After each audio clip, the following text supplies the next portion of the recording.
নমস্কার বন্ধুরা, মহাপ্রসাদ চ্যানেলে আপনাদের সবাইকে স্বাগত। আজকের রেসিপি কাস্টার্ড কেক।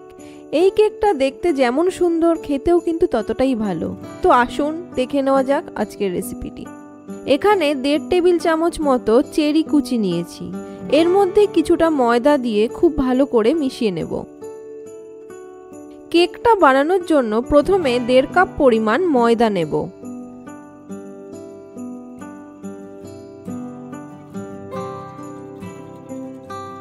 মেজারিং কাপের হাফ কাপ পরিমাণ এখানে ভ্যানিলা কাস্টার্ড পাউডার দিয়ে দিচ্ছি।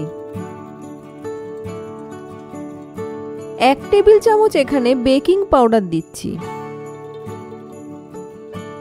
এবার একটা চামচের সাহায্যে সব শুকনো উপকরণকে খুব ভালো করে মিশিয়ে নেব, যাতে কাস্টার্ডটা কেকের সব জায়গায় খুব ভালো করে মিশে যায়।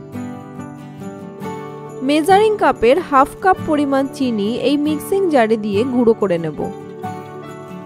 গুঁড়ো করার পর দেখুন এই রকম মিহি হবে। আরেকটা পাত্রে এই গুঁড়ো করা চিনিটা নিয়ে নিলাম। এর মধ্যে মেজারিং কাপের হাফ কাপ পরিমাণ সাদা তেল দিয়ে দিচ্ছি। একটা হ্যান্ড ব্লেন্ডারের সাহায্যে গুঁড়ো চিনির সঙ্গে তেলটাকে খুব ভালো করে মিশিয়ে নিতে হবে। এবার এই মিশ্রণটাকে এর মধ্যে ঢেলে দেব। এখানে আমি 1 কাপ পরিমাণ গরুর দুধ নিয়েছি। এই দুধটাকে প্রথমে একবারে দেব না, হাফটা দেব।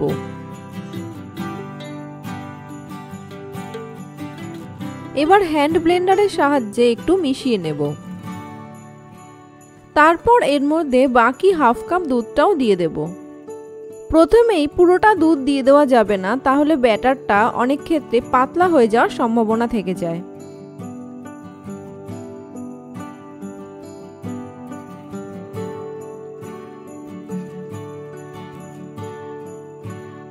এবার এর মধ্যে ময়দা মাখানো যে চেরি কুচিগুলো ছিল সেগুলোকে দিয়ে দিচ্ছি।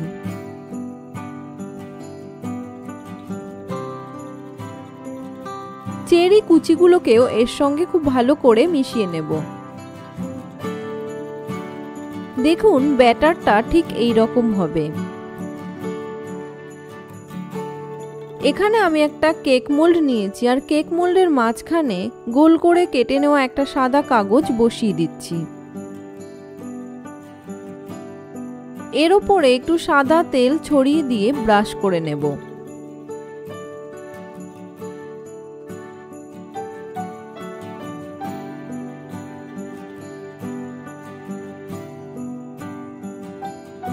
কেক মোল্ডে সাইডেও একটু তেল ব্রাশ করে নিতে হবে। এবার এই মোল্ডের মধ্যে কেকের ব্যাটারটাকে ঢেলে দেব।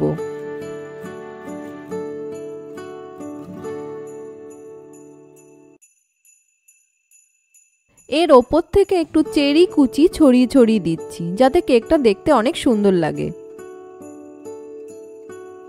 তারপর মোল্ডটাকে একটু ট্যাপ করে দিতে হবে, যাতে এয়ার বাবলস গুলো বেরিয়ে যায়। এখানে প্যানের মধ্যে আমি বেশ কিছুটা নুন নিয়েছি, আর নুনের মাঝখানে একটা স্ট্যান্ড বসিয়ে রেখেছি। 5-7 মিনিট প্যানটাকে হাই ফ্লেমে প্রিহিট করে নিতে হবে। প্রিহিট করে নেবার পর স্ট্যান্ডের মাঝখানে কেক টিনটাকে বসিয়ে দিচ্ছি। এরপর ঢাকা চাপা দিয়ে মিডিয়াম থেকে একটু লো ফ্লেমে বেক করে নেব। 40 মিনিট বাদে ঢাকনাটা উঠিয়ে আমি একটা কাঠি দিয়ে একটু চেক করে নেব। দেখুন কাঠিটাতে কিছু লেগে নেই, তার মানে কেকটা পারফেক্টভাবে তৈরি হয়ে গেছে। এবার গ্যাসের ফ্লেমটা বন্ধ করে দিয়ে কেকটাকে নামিয়ে একটু ঠান্ডা করে নেব।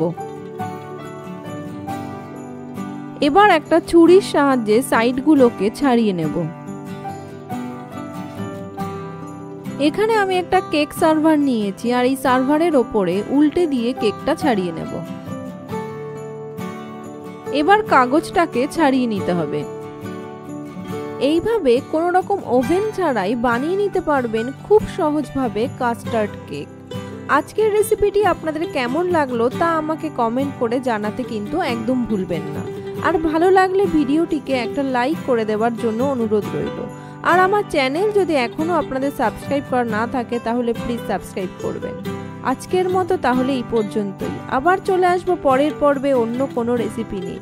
ততক্ষণ সবাই ভালো থাকবেন আর সুস্থ থাকবেন। হরে কৃষ্ণ।